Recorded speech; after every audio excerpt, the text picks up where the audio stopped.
Don't drink that, sir.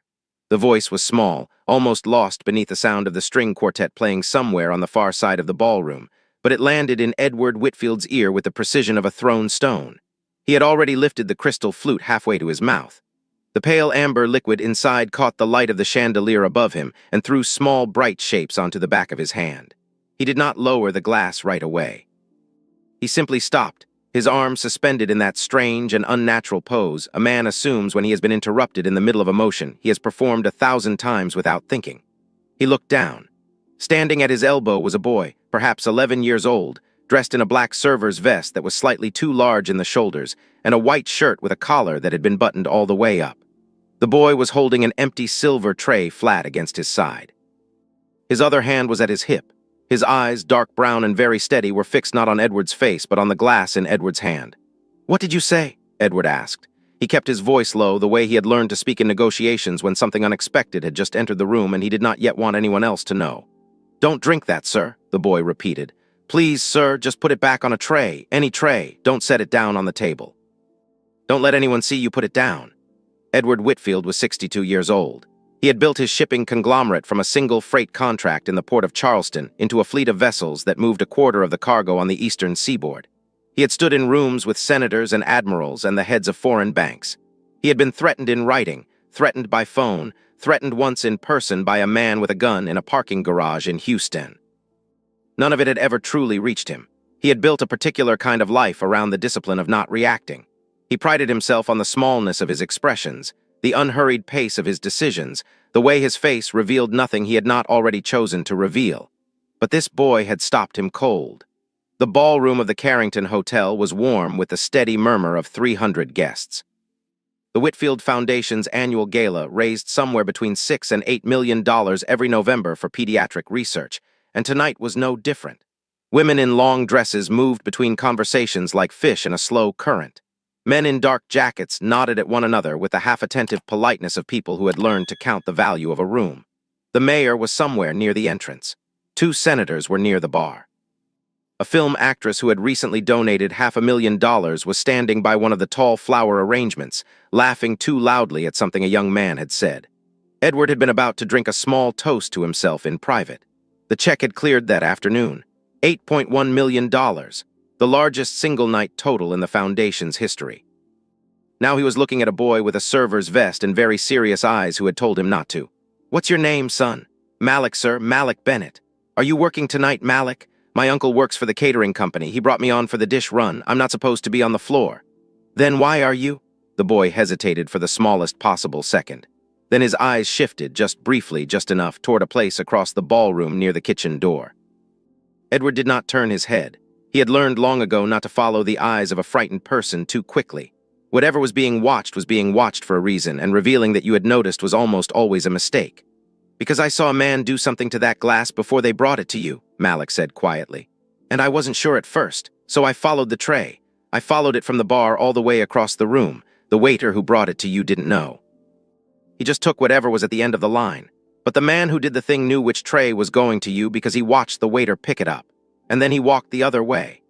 Edward Whitfield felt, for the first time in a very long time, the strange and unwelcome sensation of his own heartbeat suddenly arriving in places where it did not usually announce itself. In his throat, in the tips of his fingers, in the small space between his shoulder blades. He did not move the glass. "Keep looking at me," Edward said, his voice calm and ordinary, the same voice he might have used to comment on the music. "Smile a little, pretend I just said something polite about the food." Malik did. The smile did not reach his eyes, but his mouth moved in the careful way of a boy who had been raised to be exactly as visible as the moment required, and not one shade more. Edward had seen that smile before. He had seen it on the faces of waiters in a dozen cities. He had seen it on the face of the young man who had cleaned his office at 6 o'clock every morning for 9 years. He had never until this moment understood what it was for. He lowered the glass slowly, but he did not set it down. He turned it in his fingers as if he were admiring the color, and he began to walk, not quickly, toward the long table along the eastern wall where 2 servers stood behind a row of empty trays. "Walk with me," he said quietly. 3 steps behind. If anyone stops me, you keep walking, take this tray." He nodded at one of the empty silver platters as he reached the table. "Put it on your arm. When I pass you, I will set my glass on it without looking. You take it back to the kitchen." You do not stop, you do not let anyone else touch it. You give it directly to your uncle. Tell him I asked him to hold it somewhere safe until I come for it. Can you do that? Yes, sir. And then I want you to stay in the kitchen until I find you. Do not come back out on the floor tonight no matter who tells you to. If someone asks why, you say you broke a glass and your uncle told you to clean up. Understand? Yes, sir. Edward took 2 more steps, picked up a fresh empty glass from a row that had been set out for late arrivals, and then continued his slow walk along the table as if he had merely been searching for a cleaner flute. Malik picked up the silver tray, balanced it on his forearm in the practiced way of a boy who had been watching his uncle do it for years, and fell in 3 steps behind him. They moved across the corner of the ballroom.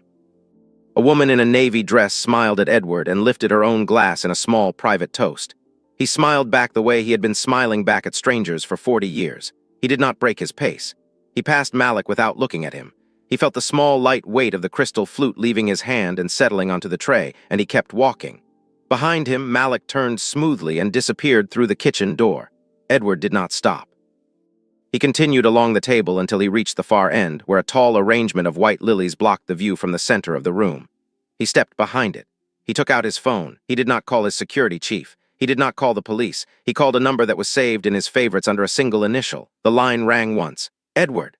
Conrad, I need you in the hotel within 15 minutes. East lobby. Use the service entrance. Do not come into the ballroom.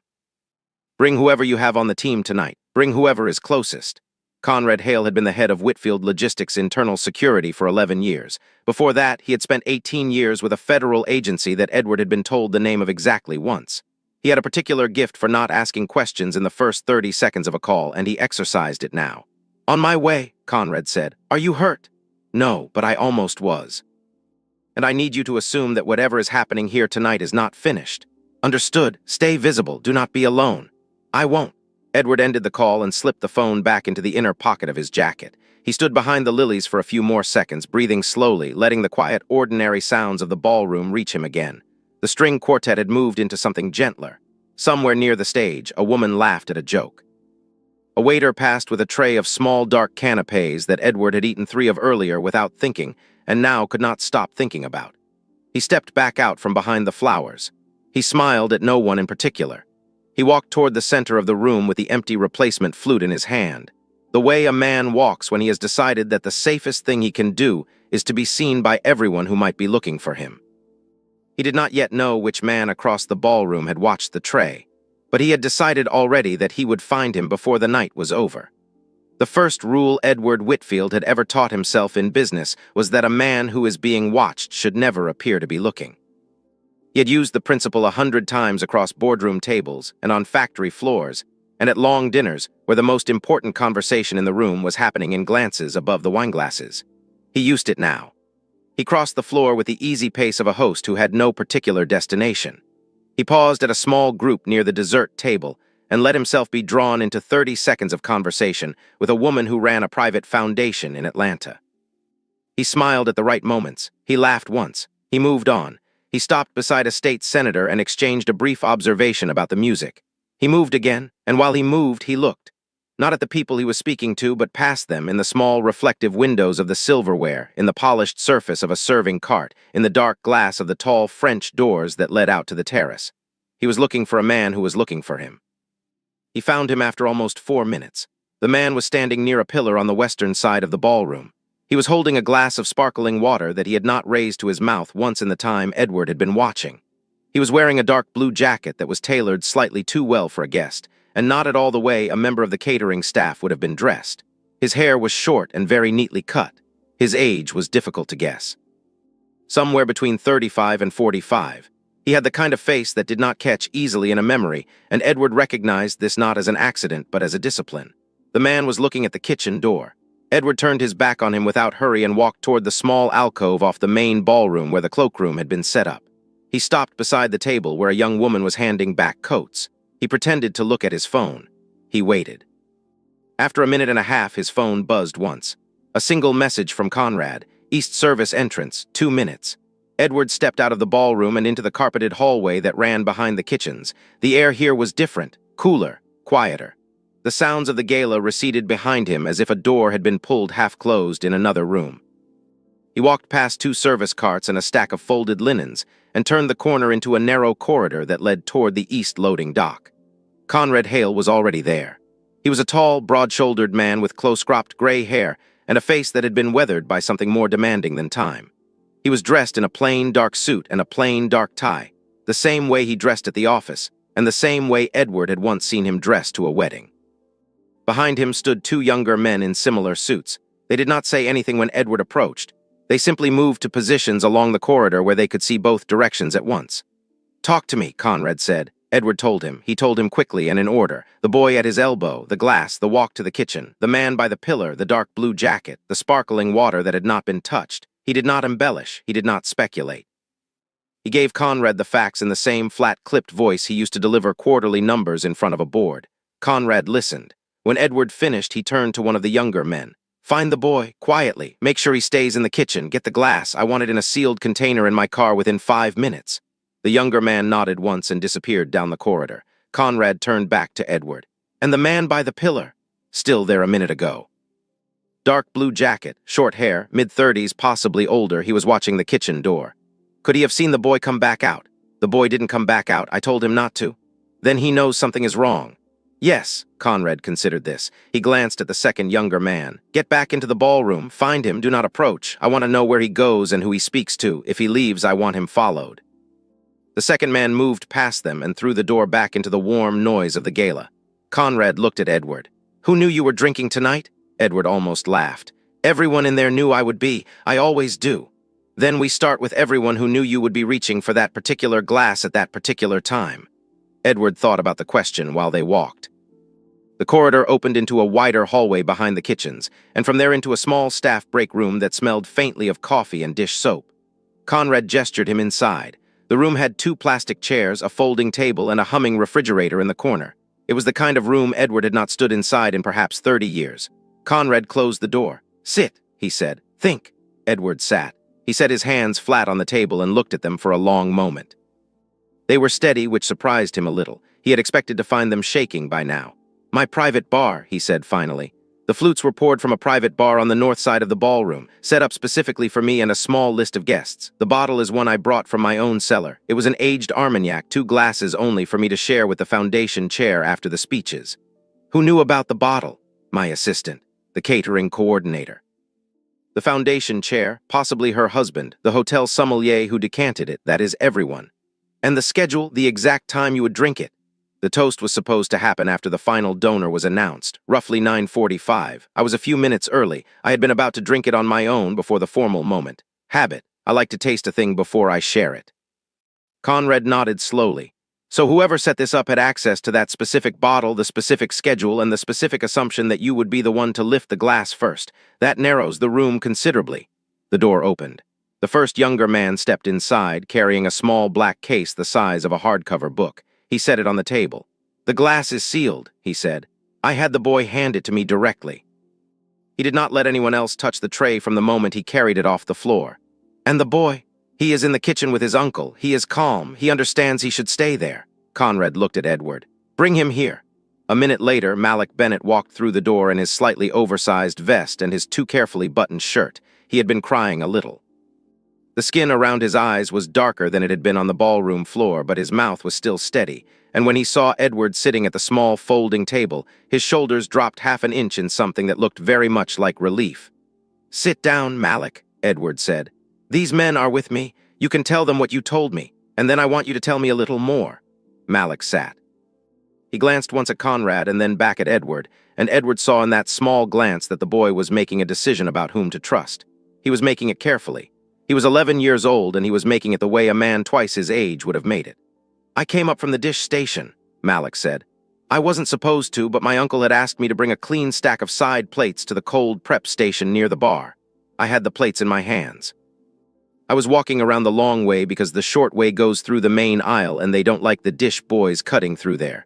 So I came up along the back of the private bar, and that's when I saw him." "Saw who?" Conrad asked. "The man in the dark blue jacket. He was standing on the staff side of the private bar behind the screen. He wasn't supposed to be there. There's a low panel that separates the guest side from the staff side, and he was crouched down a little, looking at the row of 2 glasses that were already poured and sitting on the small silver tray. Was anyone else at the bar?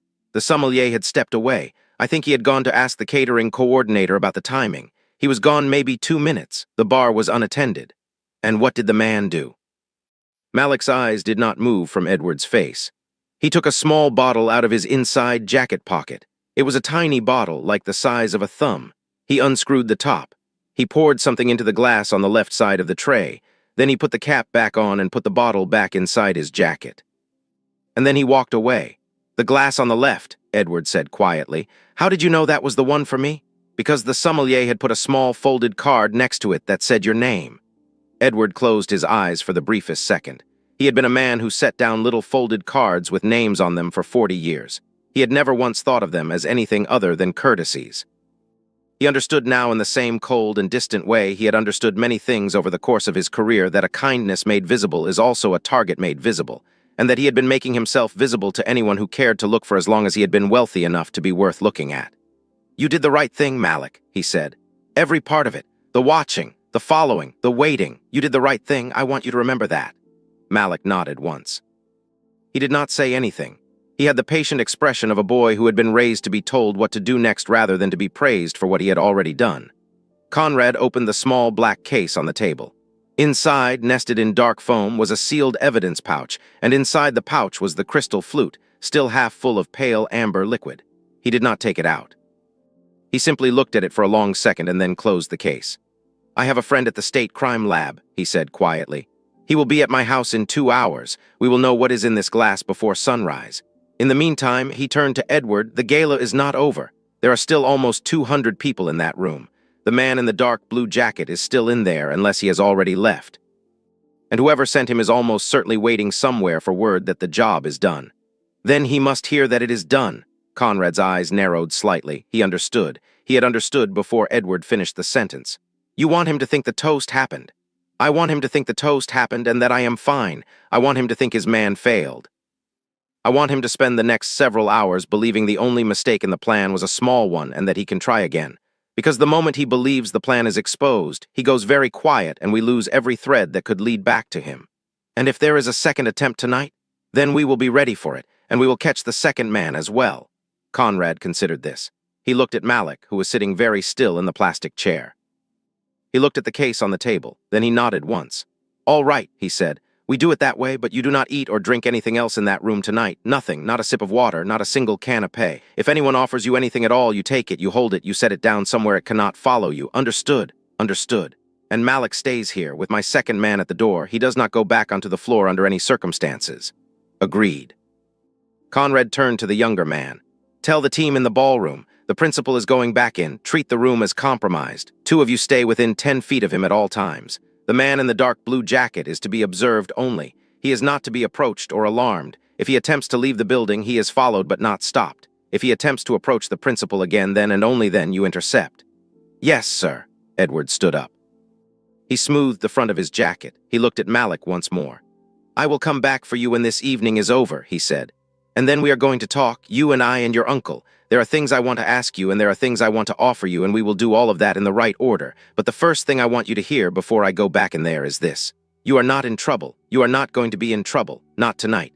Not tomorrow. Not ever as far as I am concerned. Do you understand me? Malik looked at him for a long moment, then he nodded slowly. Yes, sir. Edward turned and walked out of the small break room. Conrad followed 2 steps behind him. The ballroom, when Edward stepped back into it, looked exactly the way he had left it. The string quartet had moved into a slow waltz. The chandeliers were still throwing their gentle light across the white tablecloths. A waiter passed with a tray of small glasses of something pink and sparkling. Edward smiled at him pleasantly and let him pass. He did not look toward the western pillar. He did not need to. He could feel the eyes on him. He walked the long way around the room first. He stopped at 3 tables. He shook hands with a federal judge who had come up from Washington for the evening. He listened to an architect describe a new wing she had been hired to design for a children's hospital in Savannah. He laughed at the right moments. He nodded at the right moments. He let the room see him, calm and unhurried and slightly distracted in the particular way of a man who has been the center of an evening for too many hours and is beginning to feel the small weight of it across his shoulders. He did not glance once toward the pillar. At 9:43, 2 minutes before the scheduled toast, the foundation chair, a woman named Patricia Lanier who had served on the board for 16 years, found him near the stage and touched his elbow. "Edward," she said, "are you ready? They are about to announce the final total." "I am ready, Patricia. Where is your glass? I told them to bring it to you a few minutes ago." "I already have it, dear. I picked it up myself on my way back from the cloakroom. I wanted to taste it before we shared it." She laughed softly. "You always do that. You really do. It is the most ridiculous habit I have ever seen in a man who is supposed to be saving the world. It is my one indulgence." She squeezed his arm and stepped onto the small, raised platform. A microphone had been set up beside a tall arrangement of white roses. The room began to quiet without being asked to, in the gentle way that rooms quiet themselves at galas when the guests have been trained by long evenings to notice the moment without needing to be told. Edward stepped up beside her. He was holding the replacement flute he had picked up from the side table almost an hour earlier. It was empty. From across the room, with the chandeliers above it and the candlelight on the tables below, the pale gold of the wood-paneled wall behind him reflected through the empty glass in a way that almost looked like liquid. He had counted on this. He had stood at enough podiums in his life to know exactly what the eye would supply when the mind was already telling it what to see. Patricia spoke for almost 3 minutes. She thanked the donors. She thanked the staff. She announced the final total. There were soft, polite cheers around the room. She turned to Edward and raised her own glass. Edward raised his. He lifted it slowly to his mouth. He tilted it. He held it there for the length of a swallow. He lowered it. He smiled. The room applauded. He did not look at the western pillar, but two of Conrad's men did. And one of them, the man Conrad had sent into the ballroom earlier, watched with very careful attention as the man in the dark blue jacket lowered his own glass of sparkling water for the first time all evening and brought it slowly to his mouth and drank. It was the small private toast of a man who believed the work was done. Edward stepped down from the platform. The string quartet resumed. A waiter approached with a tray of champagne flutes. Edward smiled and waved him gently away. He walked toward the side of the room where his oldest friends were gathered, the cluster of men and women who had known him for 30 years, who had been at his first wedding and his second, and at the small private ceremony for his daughter's graduation from law school 4 years ago. He stood among them. He let himself be drawn into a story about a sailing trip in Maine. He laughed at the punchline. He sipped from his empty glass twice more in the next 10 minutes, holding it to his lips for the length of a swallow each time, and no one noticed. At 10:15, Conrad's second man, the one who had been watching the pillar, drifted slowly past Edward and let a single quiet sentence fall as he passed. "He left through the south doors. We are with him." Edward did not turn his head. He did not change his expression. He raised his empty glass one more time, smiled at a story he had not been listening to, and continued the conversation as if nothing in the world had happened. At 10:30, he excused himself politely from the group. He walked unhurriedly toward the cloakroom. He retrieved his coat. He walked out through the front lobby of the Carrington Hotel, smiled at the doorman, and stepped into the cool November air. A car was waiting at the curb. It was not the one he had arrived in. It was Conrad's. He got in. The car pulled away from the curb and turned east. Conrad was already in the back seat. He had taken off his suit jacket and hung it on the hook beside the rear window, and he was looking at a small tablet screen with the focused stillness of a man reading something he had been waiting to read for several hours. "They followed him to a hotel on Tremont," he said without looking up. "Not this one. A smaller place, 3 stars. He checked in 2 nights ago under the name Daniel Rourke. The name does not match any of the identification he is currently carrying.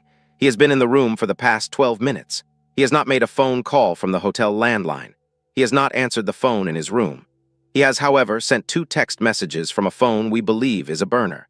The messages went to a number that pinged a tower in the eastern suburbs roughly 30 minutes ago. We are still working on the location." Edward absorbed this. The car moved smoothly through the quiet streets. The driver, a woman Edward had never seen before, did not look back at them once. "And the glass? At my house in 20 minutes. My friend from the lab will be there within the hour. By midnight we will know what was in it. By 2 we will know how it was made. By morning we may know where it came from. And the boy? Still in the kitchen with his uncle.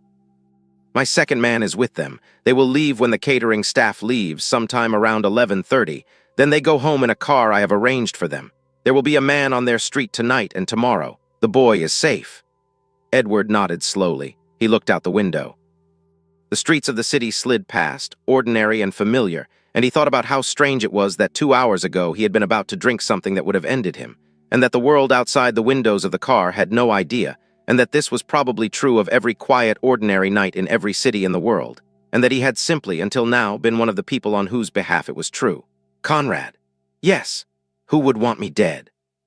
Conrad set the tablet on his knee. He looked at Edward in the dim light of the back seat. He did not answer right away. He was a man who took the question seriously enough to consider it before he spoke. 3 categories of people, he said finally, and we will work through all of them tonight. The first category is business. You have made acquisitions in the past 3 years that have damaged people. The Reston merger, the coastal freight buyout, the dispute with the Sherwood family over the Southern Port concession. Any of those could produce a man who would pay enough money to a man like the one in the dark blue jacket. Yes, the second category is personal, family, inheritance, the structure of the trust, people who would be in a different financial position the day after you died. Edward thought about it. He had 2 children, both grown. His son ran a small foundation in Oregon and had refused to take a salary from the family company for 9 years. His daughter was a partner at a corporate law firm in Boston. Neither of them, he believed, with the careful and tested belief of a father who had been watching them since they were small, would have any part in something like this. But the trust was large. The trust touched many people. They were cousins. There was a nephew who had asked him for money 4 times in the past 2 years. There was an ex-wife, his first, who had not spoken to him in 11 years and who had reasons to dislike him that he had long ago accepted as fair. Yes, he said again, slower this time. There is the second category. The third category is political. You are not a politician, but you fund things. You have funded a particular candidate for the past 3 election cycles. You have funded a particular kind of journalism. You have funded a foundation that has, in the past 2 years, published research that has cost certain industries a great deal of money. Edward nodded. He had known this conversation was coming from the moment he had stepped into the car. He had been having a version of it with himself in the back of his mind since the boy had touched his elbow at the gala. Start with all 3, he said. Do not wait. Do not prioritize. I want every name on every list within 48 hours. Already in motion. And Conrad, yes, whoever it is, when we find him, I want to meet him. Conrad looked at him for a long moment, then he nodded once. You will, he said. When the time is right, you will. They drove for another 15 minutes through the quieter streets east of the river, and Conrad's house, when they reached it, was not a house Edward had ever visited before.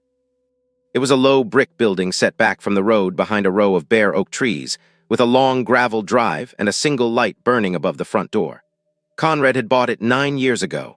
Edward had signed off on the financing without ever asking to see it. He understood now, as the car pulled up to the entrance, that the absence of memorable features was very much the point. A man Edward did not recognize was already waiting in the kitchen. He was perhaps 50 years old, with a long, calm face and the kind of slow, precise hands that come from a lifetime of working with things small enough to be ruined by impatience. He had set up a small, portable case of equipment on the counter beside the sink. The sealed evidence pouch with the crystal flute was already on the cutting board. Edward, Conrad said, this is Dr. Howell. He has worked with me on a number of matters. He does not exist tonight. Whatever he tells us we will use, but you will not see his name in any report you ever receive. Dr. Howell nodded politely at Edward and did not offer his hand. His hands were already gloved. I will be ready to tell you something useful in about 40 minutes, he said. There is coffee in the pot. Make yourselves comfortable. Edward sat at the small kitchen table. Conrad poured 2 cups of coffee. The clock above the stove read 11:17. Somewhere in the back of the house, a heating unit clicked on and began to hum. Conrad sat down across from him. He set his tablet on the table between them and turned it so that Edward could see the screen. While we wait, he said, I want to walk you through what we already know about the man in the dark blue jacket. The screen showed a photograph that had been taken with a long lens through the glass doors of the ballroom. The man was visible from the shoulders up. His face was caught in 3/4 profile, and even in the slightly grainy image, the discipline of it was apparent. He looked like a man who had been photographed many times without his knowledge and had long ago trained himself to give the camera almost nothing. Our facial recognition picked him up in less than 4 minutes, Conrad said. He is a former government employee. He left the service 9 years ago. Since then he has worked privately under at least 4 different names. The name on the hotel registration tonight, Daniel Rourke, is one of those names. His real name is Bennett Mercer. He is 43 years old. He was born in Ohio. He is very expensive. He does not take small jobs. He does not take political jobs. He works exclusively for private clients with private motives, and he charges in the neighborhood of $300,000 for a single contract. Edward stared at the photograph. He felt a small, cold pressure begin to gather behind his eyes. 300,000, he repeated. Yes. Then whoever sent him has the money and is willing to spend it, which removes a great deal of the first category.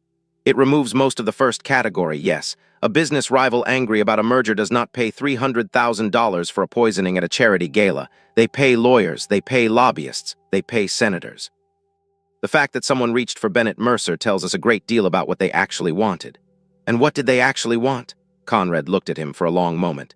They wanted a death that did not look like a murder, he said. Mercer does not work in ways that leave fingerprints. He works in ways that leave coroners writing the word natural in the wrong box. A heart attack at a charity gala in a man your age would not have triggered an investigation. There would have been an obituary, there would have been a memorial service, there would have been the slow, ordinary settlement of an estate. That is what they paid for, that is what they wanted. The estate. Yes, then it is the second category. Almost certainly. Edward closed his eyes. He thought about his son in Oregon. He thought about his daughter in Boston. He thought about his nephew who had asked him for money 4 times. He thought about the ex-wife who had not spoken to him in 11 years. He thought with a small and unwelcome reluctance about Patricia Lanier, who had touched his elbow at the gala and laughed at his ridiculous habits. He opened his eyes. "Show me the list," he said. Dr. Howell's voice came from the kitchen exactly 36 minutes later. "Edward, Conrad, I have what you need." They moved to the counter. Dr. Howell had laid out 3 small printed sheets beside his case. He was not a man who used words he did not need. "The compound is a synthetic cardiac glycoside," he said. "It is similar in structure to certain natural plant alkaloids, but it has been modified to defeat the standard toxicology panels that hospitals and medical examiners use as a first pass. At the dose I measured in the residue of this glass, it would have produced cardiac arrest within 40 to 70 minutes of ingestion. By the time anyone began to seriously investigate, it would have metabolized into compounds that look almost identical to the natural products of cardiac distress. A coroner who was not looking for it would not have found it. A coroner who was looking for it would have needed specialized equipment and a very specific reason to use it. It is not something a man buys on the internet, Conrad said. No, it is not. Where does it come from? Dr. Howell hesitated. There are perhaps 4 laboratories in the world that produce compounds in this family at this level of refinement. 3 of them are sanctioned research facilities. The 4th is a private contractor that operates out of a country that does not respond to extradition requests. If I had to guess, and you should not write down that I guessed anything, I would tell you that this compound came from the 4th one. Edward did not say anything for a long moment. He looked at the small sheets of paper on the counter. He looked at the empty crystal flute beside them. How much would it cost, he asked quietly, for a private buyer to obtain a dose like this? Roughly $200,000 for the compound itself, not including the cost of the person who delivers it. So the total cost of this evening, in the neighborhood of $500,000. Edward nodded slowly. He thanked Dr. Howell. He shook his hand for the first and only time. He walked back into the kitchen and sat down at the small table and put his face into his hands for almost a full minute. When he raised his head, Conrad was sitting across from him, waiting patiently. "Who in my family," Edward said, "has $500,000 to spend on this?" Conrad opened his tablet. He turned the screen toward Edward again. There was a new document on it now, a financial map that Conrad's team had begun assembling at midnight. Names were arranged in a circle around the central node of the Whitfield estate. Beside each name was a small column of figures. Most of the figures were modest. 2 of them were not. The first was Edward's nephew, Christopher Whitfield, age 34, who lived in a townhouse in Boston that he could not afford on his official income.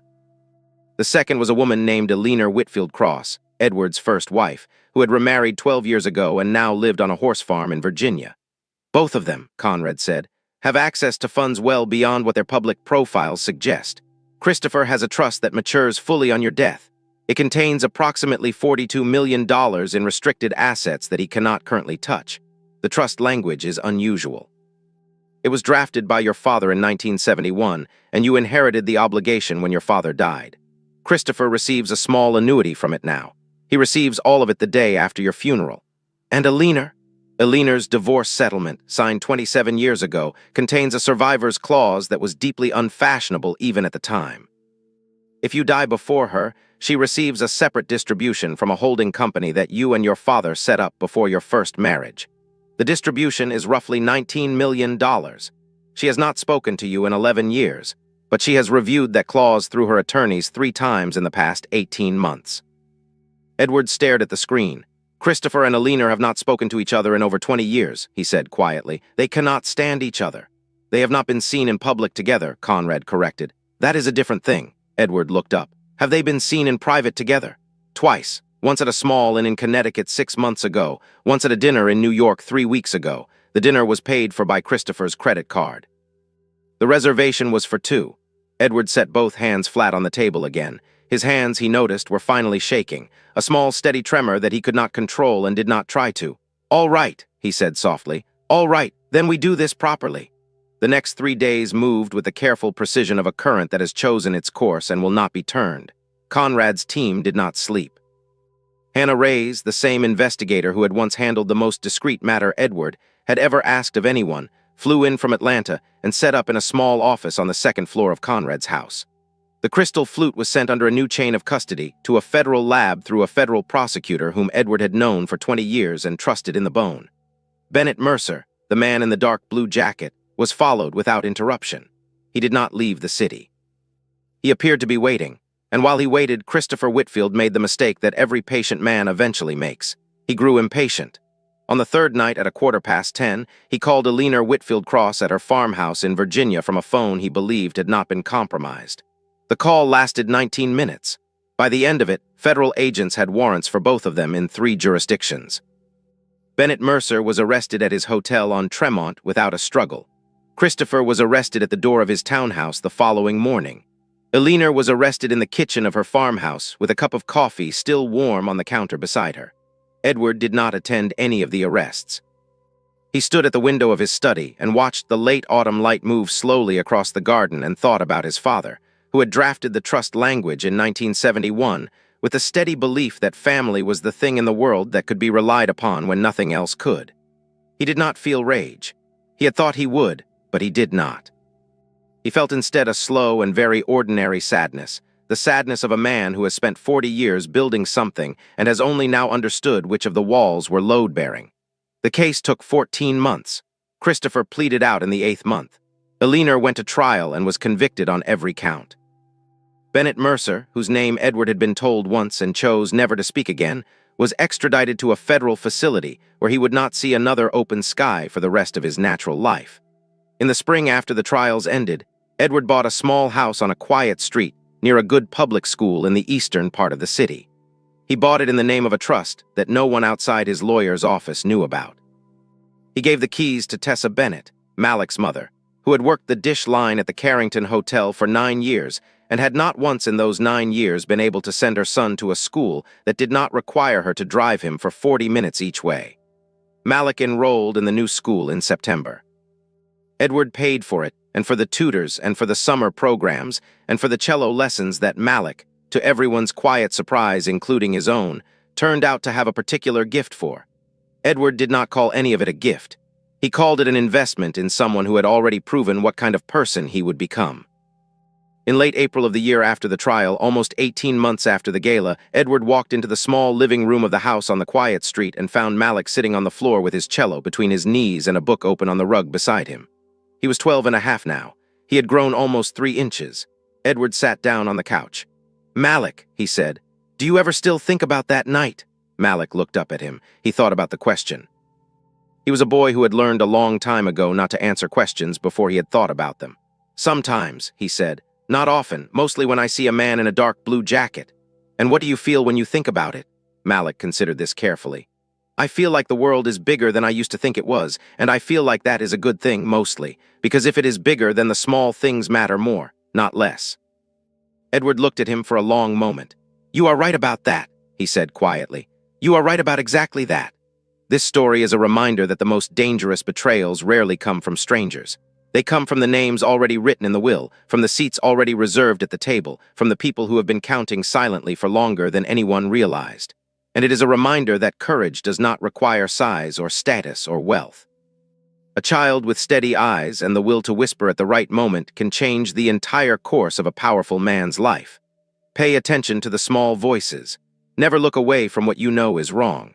And never underestimate the difference one honest child can make.